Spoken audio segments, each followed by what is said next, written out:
ओम गण गणपते नमः। आज अपने सुनेंगे वाल्मीकि रामायण अयोध्या कांड का आगे का सरक। भगवान श्री राम का आशीर्वाद पाने के लिए इस सरक को पूरे प्रेम भाव से एकाग्रचित्त होकर सुने। बोलो गणेश भगवान की जय हो। बोलो सियावर रामचंद्र भगवान की जय हो। हनुमान जी बाबा की जय हो। श्री राम दरबार की जय हो।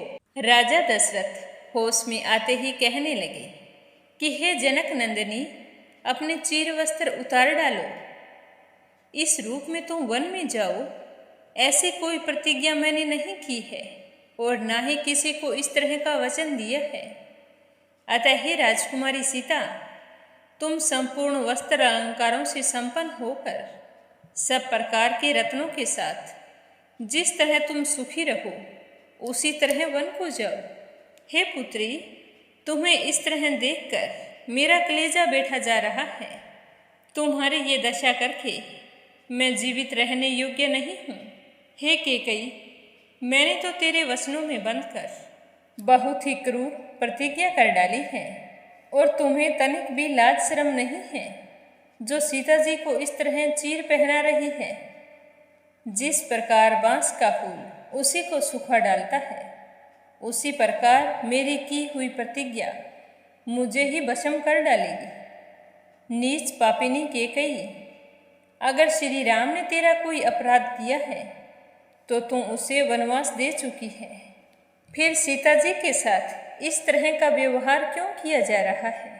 उसने तुम्हारा ऐसा कौन सा अपकार कर डाला है जिसके नेत्र हिरनी के समान खिले हुए हैं, जिसका स्वभाव अत्यंत कोमल और मधुर है? मेरी प्यारी पुत्र वधू सीता किसी का बुरा कर ही नहीं सकती, तो तेरा कौन सा अपराध कर दिया है जो तुम उसे इस तरह वन में भेजने के लिए वल्कल वस्त्र धारण करवा रही हो? हे पापिनी, तूने श्री राम को वनवास देकर ही पूरा पाप कमा लिया है। अब सीता को वन में भेजने और वल्कल पहनाने आदि का अत्यंत दुखद कार्य करके तू इतने पातक किसके लिए बटोर रही है? कुछ तो बता। हे कैकेयी, तूने कहा था कि श्री राम का अभिषेक नहीं होना चाहिए, तो मैंने उसकी प्रतिज्ञा की। तूने कहा वो वनवास में जाना चाहिए, तो मैंने वो भी तुम्हारी बात मान ली। पर अब तुम ये क्या कर रही हो? सीता जी की ये हालत करके मुझे तो लगता है कि तेरी नरक में जाने की इच्छा हो रही है, तभी तो तू इस तरह के कर्म कर रही है। राजा दशरथ इस प्रकार सिर नीचा करके कह रहे थे और उसी समय श्री राम वन की ओर प्रस्थान कर रहे थे तो वो अपने पिता से कहने लगे कि हे पिताश्री, मेरी माता कौशल्या अवृद्ध हो चली है। इनका स्वभाव बहुत ही उच्च और उदार है। मेरी माँ आपकी कभी निंदा नहीं करती है। इन्होंने पहले कभी ऐसा भारी संकट नहीं देखा होगा। हे पिताश्री, मेरे यहाँ ना रहने से ये शोक के समुद्र में डूब जाएगी।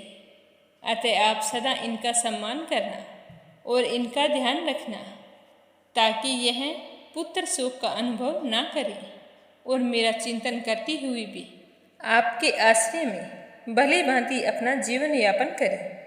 आप कुछ इस तरह से प्रयत्न करना। मेरा तो यही कहना है, इससे बढ़कर मैं आपको कोई आदेश नहीं कर सकता हूँ। आदेश आपका होगा, पालन मैं करूँगा। मेरी माता कौशल्या निरंतर ही अपने बिछुड़े हुए बेटे को देखने के लिए उत्सुक रहेंगी। कहीं ऐसा ना हो कि मेरे वन में रहते समय ये शोक से कातर हो जाए और अपने प्राणों को त्याग करके यमलोक को चली जाए। मैं 14 वर्षों बाद जब लौट कर आऊँ तो मेरी माँ को सकुशल देखना चाहता हूँ। अतः आप मेरी माता को सदा ऐसी ही परिस्थिति में रखें ताकि वो ना कभी उदास हो और ना ही दुखी हो। तो राजा दशरथ श्री राम की बात सुनकर और उन्हें मुनि का वेश धारण किया हुआ देखकर बहुत ही दुखी हुए और दुख से फिर एक बार मूर्छित हो गए। दुख से संतप्त होने के कारण वे फिर श्री राम की ओर जी भरकर देख भी नहीं सके और मन ही मन दुखी होने के कारण उसे कोई उत्तर भी नहीं दे सके। फिर उसी तरह 2 घड़ी तक मूर्छित पड़े रहे। 2 घड़ी बाद जब उन्हें होश आया तब वे श्री राम का ही चिंतन करते हुए दुखी होकर विलाप करने लगे। कहने लगे कि लगता है मैंने पूर्व जन्म में बहुत सी गौओं को उनके बछड़ों से दूर किया था और साथ ही अनेकों प्राणियों की हिंसा भी की होगी, तभी तो आज मेरे ऊपर इस तरह का संकट आया है। समय पूरा हुए बिना किसी के शरीर से प्राण नहीं निकलते, तभी तो कैकेयी मुझे इतना क्लेश दे रही है, फिर भी मेरी मृत्यु नहीं हो रही। हे भगवान, मेरा प्यारा पुत्र महीन वस्त्र त्याग कर तपस्वियों के वल्कल धारण करके मेरे सामने खड़ा है और उसे देखकर भी मेरे प्राण नहीं निकल रहे हैं। धिक्कार है मुझ पर। काश मैंने उस समय वो 2 वरदान कैकेयी को ना दिए होते तो आज एक कैकेयी के कारण सारे लोग इतने महान कष्ट में नहीं पड़ते। इस तरह बोलते बोलते राजा दशरथ के नेत्र आंसुओं से भर गए। उनकी इंद्रियां स्थिर हो गई और वे एक ही बार हे राम ऐसा बोले और फिर मूर्छित हो गए। आगे कुछ नहीं बोल सके। थोड़ी देर बाद होश आया तो होश में आते ही महाराज आंखों में आंसू भरकर सुमंत्र की ओर देखकर कहने लगे कि तुम सवारी के योग्य एक रथ को उसमें उत्तम घोड़े जोतकर यहाँ ले आओ। श्री राम को उस पर बैठाकर इस जनपद से बाहर तक पहुँचा दो। आज मैं अपने प्रिय पुत्र को अपने ही घर से निकालकर वन में भेज रहा हूँ। ऐसा प्रतीत हो रहा है कि मैं अपने ही कलेजे को अपने हाथों बाहर निकाल रहा हूँ। पता नहीं मुझे कौन से जन्म की सजा मिल रही है।